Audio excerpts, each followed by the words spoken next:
하나님 오늘 우리에게 주시는 말씀 고린도후서 7장 8절부터 16절까지의 말씀입니다. 그러므로 내가 편지로 너희를 근심하게 한 것을 후회하였으나 지금은 후회하지 아니함은 그 편지가 너희로 잠시만 근심하게 한 줄을 알미라. 내가 지금 기뻐함은 너희로 근심하게 한 까닭이 아니요 도리어 너희가 근심함으로 회개함에 이른 까닭이라.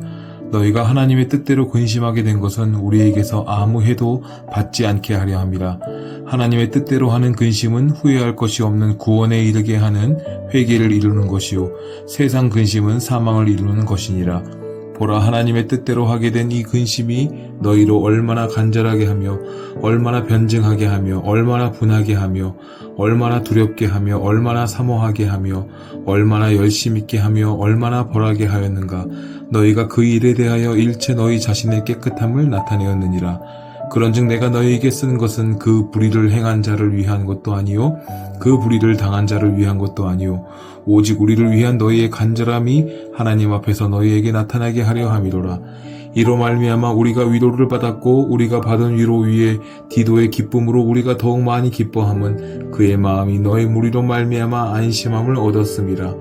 내가 그에게 너희를 위하여 자랑한 것이 있더라도 부끄럽지 아니하니 우리가 너희에게 이른 말이 다 참된 것 같이 디도 앞에서 우리가 자랑한 것도 참되게 되었도다. 그가 너희 모든 사람들이 두려움과 떨므로 자기를 영접하여 순종한 것을 생각하고 너희를 향하여 그의 심정이 더욱 깊었으니 내가 범사에 너희를 신뢰하게 된 것을 기뻐하노라. 아멘. 유한한 인생은 언제나 근심을 안고 살 수밖에 없습니다. 그런데 바울은 성도에게 유익한 근심과 해로운 근심이 있음을 교훈하고 있습니다. 오늘 본문을 통해 버려야 할 근심과 취해야 할 근심을 분별하는 지혜를 배우는 저와 여러분 되기를 축복합니다. 바울은 고린도 성도들이 하나님의 뜻대로 하는 근심으로 회개에 이르게 된 것을 기뻐하고 있습니다. 바울은 먼저 보낸 편지에서 고린도 교회가 잘못 행한 것을 책망한 바 있습니다. 이에 성도들은 근심하며 회개함으로 잘못된 것을 고쳤습니다. 바울은 쓴소리를 한 것이 미안한 마음에 후회도 했지만 고린도 교회의 근심이 회개로 바뀌었다는 소식을 듣고서 누구보다도 크게 기뻐했습니다. 누구나 하나님의 말씀을 듣고 자신의 잘못을 깨달을 때 마음에 근심하게 됩니다.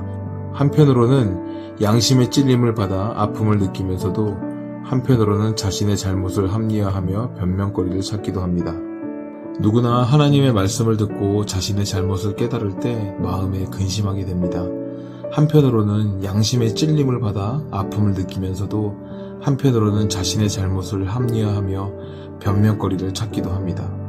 그러나 고린도 교회는 하나님의 말씀을 받아들이고 자신들의 잘못을 회개했습니다. 이같이 회개를 하고 나면 근심거리였던 것이 기쁨으로 변하게 됩니다. 회개를 통해 과거의 죄를 사함받고 잘못된 길에서 돌이켜 진리의 길로 행하게 되기 때문이죠.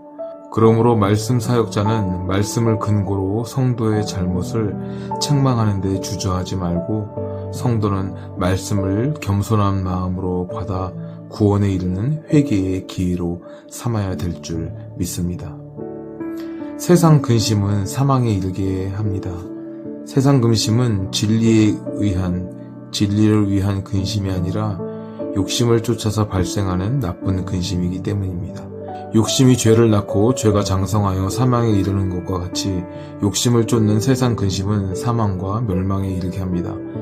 예수님의 씨앗 비유에서 가시떨기에 떨어진 말씀은 세상의 염려와 재물의 유혹과 기타 욕심에 막혀 결실하지 못했습니다. 이러한 세상 근심은 세상의 헛된 것을 섬기는 우상 숭배로부터 말미암는 것으로 그 자체가 죄입니다. 그러므로 성도는 마귀가 우리를 멸망하게 하려고 우리 마음에 불어넣는 정욕을 쫓는 세상 근심과 염려를 떨쳐버리고 하나님의 거룩한 말씀을 쫓아 거룩함으로 나아가야 될 줄 믿습니다. 사람이라면 먹고 사는 문제, 미래에 대한 불안감과 같은 문제로 근심하는 것이 자연스러운 것처럼 보입니다. 그러나 그것은 죄로 인해 하나님의 존재를 알지 못하는 영적 무지에서 나오는 죄의 결과입니다. 하나님의 살아계심과 자기를 찾는 자들에게 상 주시는 이심을 믿는 성도는 하나님께 기도함으로 모든 세상 근심을 거절하고 물리쳐야 될 줄 믿습니다. 하나님의 뜻대로 하는 근심은 회개의 기도를 통해 죄사함의 은혜를 누리게 합니다. 그래서 사도 바울은 성도들에게 쉬지 말고 기도함으로 항상 기뻐하고 범사에 감사하는 주님의 뜻을 이룰 것을 교훈합니다. 감사함으로 하나님께 구하는 성도의 간구는 모든 근심과 염려를 물리치고 위로부터 하나님의 평안이 임하게 합니다. 이는 마음과 생각을 다스리는 능력이 됩니다. 그러므로 성도는 세상 근심을 물리치고 선한 근심으로 말미암은 회개를 이루기 위해 쉬지 말고 기도하여 하나님과 영적 교제를 지속해야 합니다. 바울은 나쁜 근심이 영혼을 망하게 하고 좋은 근심은 영혼을 살리는 것임을 교훈하고 있습니다. 성도는 나쁜 근심은 기도함으로 마음속에서 배출해버리고 좋은 근심은 마음에 담아 거룩한 삶이라는 산 제물로 하나님 앞에 자신을 드리는 영적 예배의 삶을 살아야 될 줄 믿습니다. 이렇게 거룩함으로 나아가는 저와 여러분 모두가 되기를 주님의 이름으로 축복합니다. 적용 질문입니다. 하나님의 뜻대로 하는 근심은 무엇이며 세상의 근심은 무엇이라고 생각하십니까? 귀한 나눔의 교제가 되기를 축복합니다.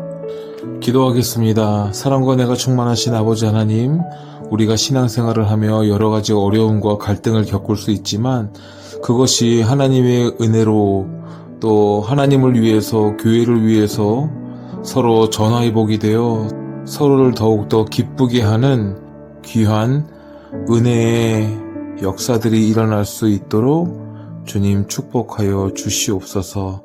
서로 아끼고 사랑하고 믿으며 갈등하지 않는 귀한 공동체로 거듭날 수 있도록 주님 축복하여 주시옵소서. 감사드리며 지금도 살아 역사하시는 예수 그리스도의 이름으로 간절히 기도드립니다. 아멘.